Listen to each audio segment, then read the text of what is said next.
My naughty little monkeys. Oh, ho, ho. My first guest tonight, one of our favourite guests at this show. He's got a morning radio show now airing in a dozen West Coast cities. Here he is on the show, the cable show The Soup. Take a look at this. Mr. Danny Bonaduce. I am here once again to accept my proper reward.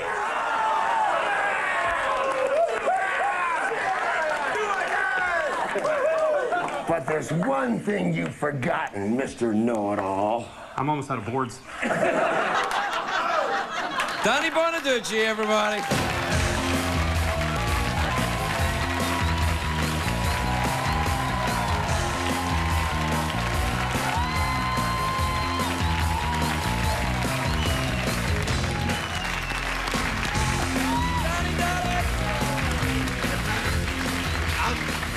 It's so good to see you. I haven't seen you in ages. How have you been? I've been better than that clip you just showed. I like that show. What's that guy's name that does that show?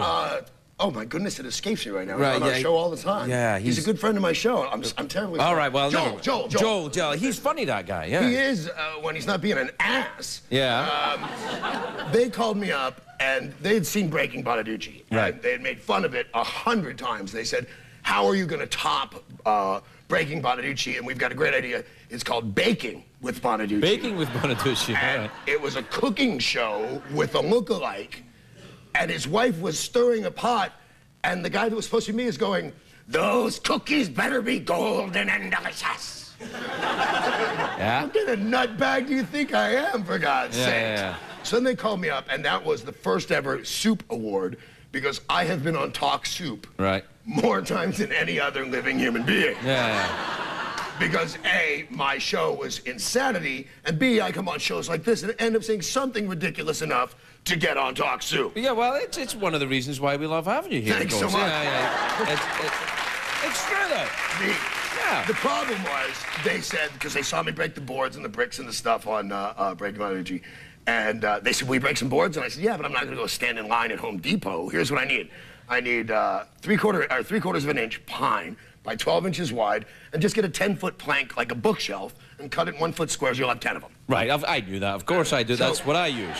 So the guy goes to Home Depot, I guess, and all he remembers is bookshelf. Right. And says, "What'll make a good bookshelf?" So they sell him 1-inch thick oak. Oh, hello. Whole different ball game having 1-inch oak busted over your head. And I did that thing. That wasn't the real ending. But my hand, look at my hand still. And it was weeks ago. Have a look at that. Look at that. Oh, look at that. Oh, that's a shame. What the hell did you do? Because before that, I broke what he was holding. Yeah. And I realized, oh, this is bad. This isn't fine. And I knew he was going to whack me with 2 more. Yeah. And so I just had to stand there and take it. You could have said cut. We use the word cut in showbiz. Just cut. Yeah. I got cut in my hand. Cut in my hand. Yeah. In my world. Yeah. Me saying the word cut is a lot like me saying the word not guilty. Yeah. It just doesn't happen. Everybody just goes, Danny, Danny. No. One time the judge said to me one time, "How do you plead?" And I said, "Incredibly guilty." And he looked at me and he said, "Guilty will be sufficient." Yeah. Well, guilty's enough in many cases. It's nice to see you back in the radio game, though. You know what? It's quite safe. You don't have to break. Yeah. I'm on 97.1 FM out here in LA, and we're syndicated. But I owe you a great debt of thanks. Really? Me? Yeah, yes, I'm dead sincere. Why? Because it's one thing for them to buy you, and after Breaking Bonaduce, there wasn't a real rush to hire me. So I finally got a job on the radio, and they wondered if clients would be afraid of me. But my very first day, a client came to me. I didn't even go get them. You mean clients like people who advertise on the radio? Pay money to be involved with you in business, which makes you look like a big gun. Yeah. You know, the sales department didn't have to do it. And it was a company called Dr. TATTOFF. Dr. TATTOFF. And what they do is they take off You better still have that tattoo of my name on your ass, if that's where we're headed. That is where we're headed. All right. Oh. They came to me and they said, "Listen, we remove tattoos that you don't want, and we saw that show with Craig Ferguson, and we can take that off for you." And I said, "Are you kidding? That's the highlight of my day." God bless you. He said, "What do you mean?" I said, "I'll just be sitting there, and then I'll remember I'm sitting on Craig Ferguson, and I'll just crack up."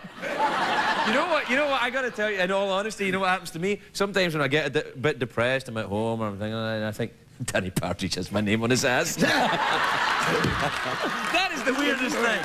That is the weirdest thing. And so, but it gave me a great idea, because I'll see movie stars that I know have tattoos appear in movies and they don't have any. Right. And then I'll see movie stars that I know do have tattoos and they don't have any. You know, they can cover it all with makeup. So to make it real, I actually had Dr. TATTOFF tattooed on me. All right. Right here. Although the little bastard didn't tell me he had a logo. The doctor's face is a little weird. So what, that's the guy that takes tattoos off? Right. He gave you a tattoo? No, I went to a tattoo parlor and I had it filmed so he could show it on his website and then have it removed, and you could watch that on his website. But he came up to me thinking that I would want your name off my ass, and your name, sir, will never come off my ass. God bless you, sir. We'll take a break. We'll be right back with Danny Bonaduce. Yeah.